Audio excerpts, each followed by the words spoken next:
en el hígado hay los lobulillos hepáticos. Estos lobulillos hepáticos tienen una estructura más o menos hexagonal. ¿Okay? Tiene que agudizar su vista para verlo. ¿Sí? Qué pena que no nos hayan puesto de cerdo, porque en el caso de cerdo están bien delimitados estos lobulillos. Aquí no se nota mucho, ¿no? Entonces, estos lobulillos tenemos que estar rodeados de tejido conectivo. Y en este tejido conectivo vamos a ver lo que se llaman los espacios cortos. Vemos una vena centrolobular, ¿sí? Una vena que está al centro del lobulillo. Y vamos a ver nosotros que las trabéculas de rema, que son esas filas de hepatocitos, van a confluir hacia el centro. ¿Sí? Entonces, aquí en estos espacios corta vamos a encontrar ramas de la vena corta. Esas pequeñas ramitas de los capilares sinusoidales, y eso van a desembocar en esta vena centrolobular. Recuerden que en el hígado hay un caso muy especial, ¿no? Tenemos una vena hepática que penetra dentro del hígado, se transforma en un sistema porta. Luego es decir, es una de las pocas venas que se capilarizan, porque lo que se van a capilarizar siempre van a ser, ¿quiénes se capilarizan? Las arterias, ¿no? Las arterias se capilarizan, las venas no. Pero hay ciertas partes de nuestro cuerpo donde las venas se capilarizan, uno de ellos es el hígado. Entonces tenemos estas venas, la rama hepática, que se van a capilarizar y formar estos capilares sinusoidales. Y al centro vamos a ver esta vena central, que es una vena recolectora. ¿Sí? Los hepatocitos, les decía, se distribuyen como en filas, ¿no? Entonces vemos como filas concéntricas de células que llegan, ¿ve? Dice la vena centrolobular. Oh, es que acá se ve precioso. Hacemos voltear esto para que vean acá, porque no es nada. ¿Sí? ¿De qué diferencia? No te pongas pues tan cerca que estamos todo el mundo, ¿no? Un poquito lejito de que se puede ver. Sí. Bueno, acá están viendo entonces estas trabéculas de rema, que son estas filas de hepatocitos. Y entre las filas de hepatocitos van a encontrar los capilares sinusoidales, ¿no? Los capilares sinusoidales están entre una trabécula de rema y otra, ¿sí? Estas cosas se quedan así como espacios blancos y deben hacer esas capilares sinusoidales. No voy a hacer disputa. Ya, bueno, yo voy siguiendo acá, ustedes van siguiendo eso, porque acá hay ya. Vamos a ver qué más. A ver, si nosotros abusamos un poco la vista, en estos capilares sinusoidales vamos a encontrar unas células planas, estas células planas que vienen a ser células endoteliales, ¿sí? Células endoteliales que van a estar formando este capilar sinusoidal. Dentro de estos capilares sinusoidales podemos encontrar macrófagos, que ¿cómo se llama? La célula de Kupffer. La célula de Kupffer. La célula de Kupffer. Oh, a ver, tendría que mirar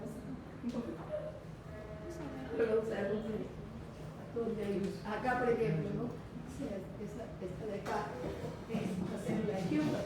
¿Sí? Acá tenemos una célula de Kupffer que es un macrófago. ¿Sí? Podemos observar en algunos casos los espacios de Dice.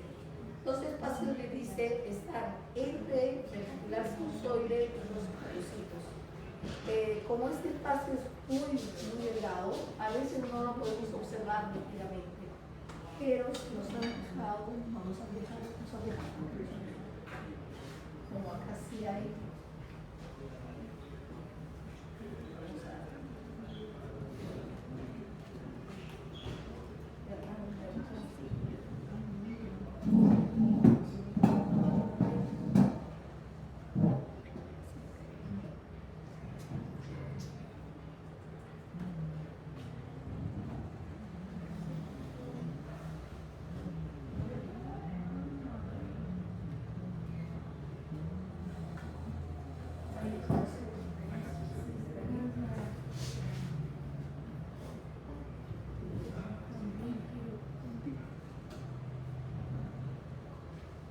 Estas células están hidratadas.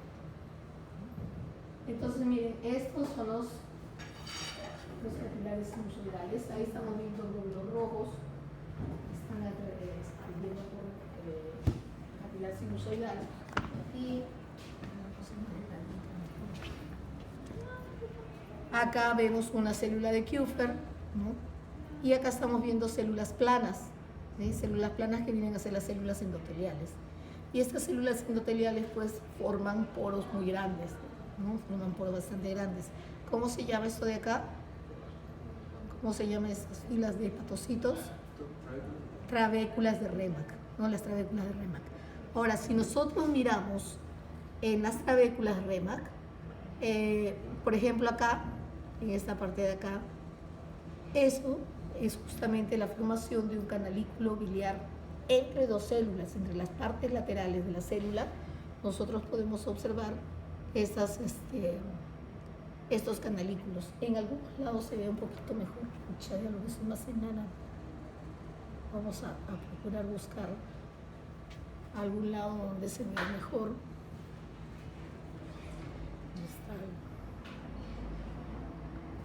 Siempre tenemos que buscar eso en las partes laterales, es decir, las partes donde se comunican una... Ay, me achicharro de calor bloqueado. Me dos un achicharro y me mejoro, o me lo saco y me empeoro. De modo. A ver, ustedes que tienen mejor vista que yo.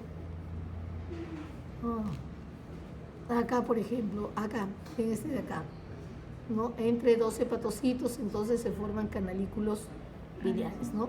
Y hemos dicho que esos canalículos biliares van a presentarse microvellosidades de ambas células. Como se forman las partes laterales, estas partes laterales desarrollan microvellosidades y al juntarse las dos forman un canal. En cada uno es un surco, pero al juntarse las dos forman un canal, ¿no? Esto ya no sé lo que tengo que mover. Ya ves, encima recontra enana. Miren, acá hay unos hepatocitos que están bien teñidos, quiere decir que esos están repletos de glucógeno, ¿no? Por eso son bien acidófilos. Bueno, en su microscopio lo van a ver mejor, evidentemente. Vamos a continuar así, ya pasaré por cada mesa. Vamos a ver.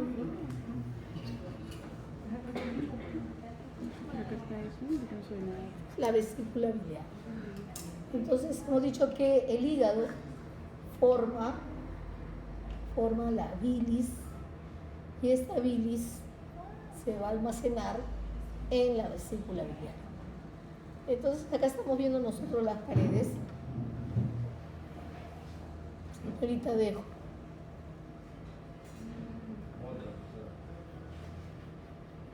Mira, pues ¿qué se ve? No se ve nada.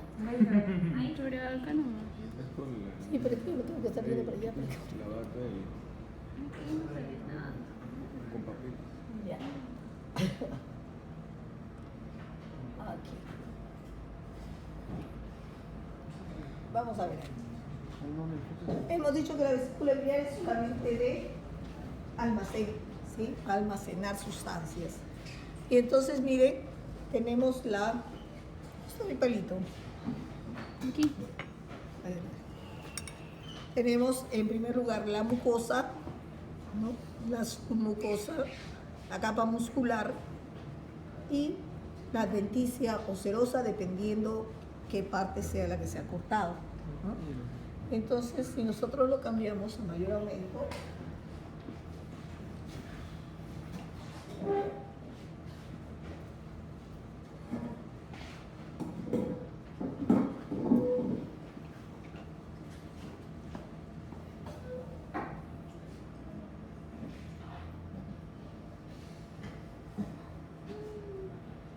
vamos a observar que este órgano,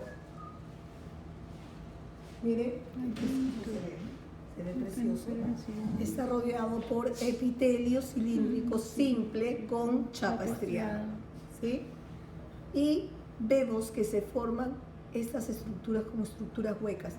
No es que sean tubos, sino que es la misma mucosa que se pliega, ¿no? Y a veces se pega, se anastomosa con otros pliegues, entonces forman como espacios, ¿no? Que se llaman los senos de Rokitansky, Rokitansky asco. Aquí es donde se va a producir pues la extracción de sales de la bilis, ¿no? O sea, hay una absorción de ese nivel. Luego vemos la submucosa, prácticamente casi nada de submucosa. Su lámina propia, la lámina propia sí, acá estamos la lámina propia. Y luego sigue la capa muscular. Diablos, ¿cómo tengo que hacer para esto? Para acá. La capa muscular. Y en la capa muscular hemos dicho que hay una capa que es oblicua, ¿no? Oblicua interna y longitudinal externa, ¿no? ¿Para dónde? Por el otro lado, ¿no? Una capa longitudinal externa. En este caso está rodeado por una serosa. Si está rodeado por una serosa, ¿qué parte será? La parte libre, no la parte que da hacia la cavidad peritoneal, ¿sí? Entonces, esto es una serosa. Luego vamos a ver el páncreas. Son 3 láminas nada más que tienen que ver el páncreas,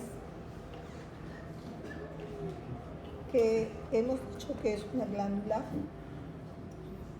mixta. ¿Por qué es una glándula mixta? ¿Por qué es una glándula mixta el páncreas? ¿Por qué se dice que el páncreas es una glándula mixta o un uso puro?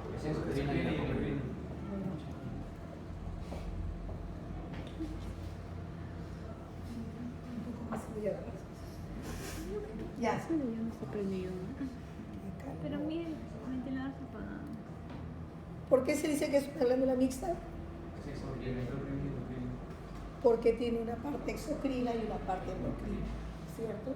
Entonces, la parte exocrina está conformada por los acinos pancreáticos.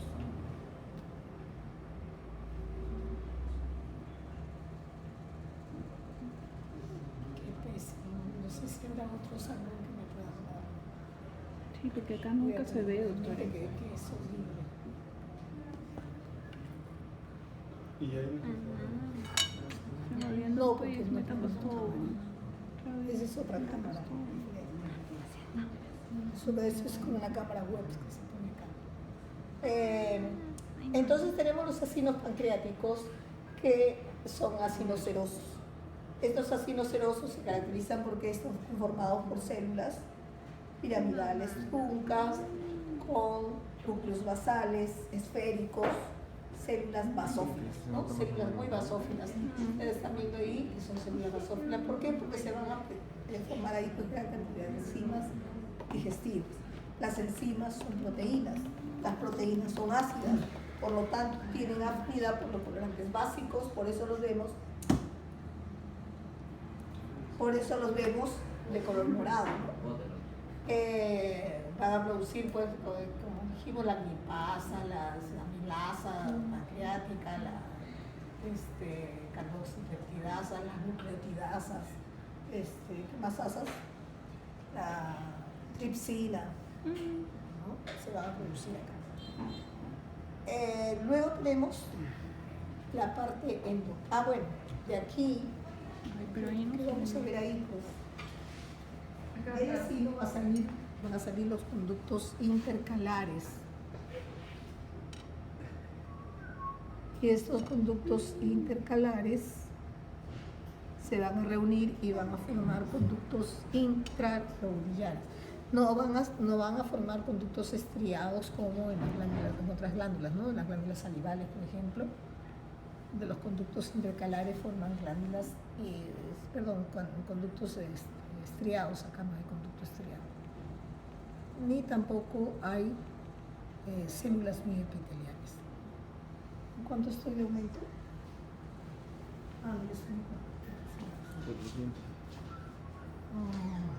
Deberíamos de ver. A ver acá.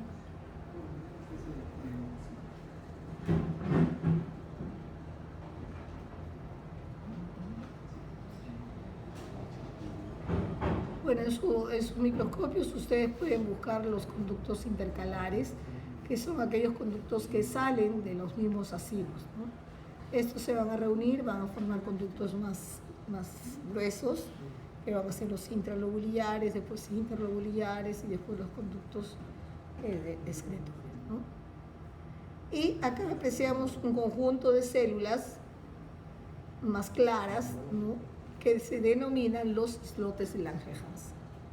Como ven, estos islotes de Langerhans en su interior tienen gran cantidad de capilares, eso se podemos ver ahí, ¿no? Estos islotes de Langerhans, ¿no? Aquí son grupos de células más claras, menos densas, digamos, es decir, más separadas, y presencia de gran cantidad de capilares. Entonces, ese es el páncreas endocrino, ¿sí? Páncreas endocrino. Niñas.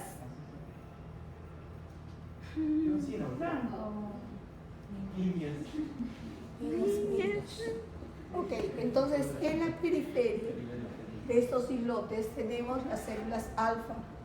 Esas células alfa son las responsables de producir la glucano, ¿no? El glucano. Las células beta, que son las células más numerosas, son las células que están internamente. Es un poco difícil diferenciarlos. Habría que hacer inmunohistología, histoquímica, con marcadores especiales para diferenciar estas células, ¿no? Entonces, al centro están las células beta, que son las encargadas de producir insulina, ¿no? Las células beta, insulina, las células alfa, glucano. La insulina es la hormona, pues, que va a disminuir la concentración de glucosa en sangre. Es por eso que los diabéticos que no tienen, pues, no producen insulina, no tienen cómo ingresar la insulina a las células. Entonces la glucosa está dando vueltas y vueltas y vueltas en el torrente sanguíneo y se puede elevar, pues, muchísimo, ¿no? A una persona, normalmente su glucosa debe ser entre 70 y 110, pero un diabético en un día común y corriente puede llegar a 350, 400 de glucosa en sangre. Pero si entra un coma diabético, que es ya muy grave, puede llegar a 1200 miligramos por decilitro, ¿no? Es un montón. Yo he visto hasta Incluso la persona puede entrar que son Bien. Y aparte de esas dos células que son las más numerosas, tenemos otras células como las células G, que producen gastina, las células delta, que producen somatostatina, las células PP, que son las que producen el polipéptido pancreático. Bien, eso es todo lo que tienen que ver ahora. En su microscopio lo van a ver viendo.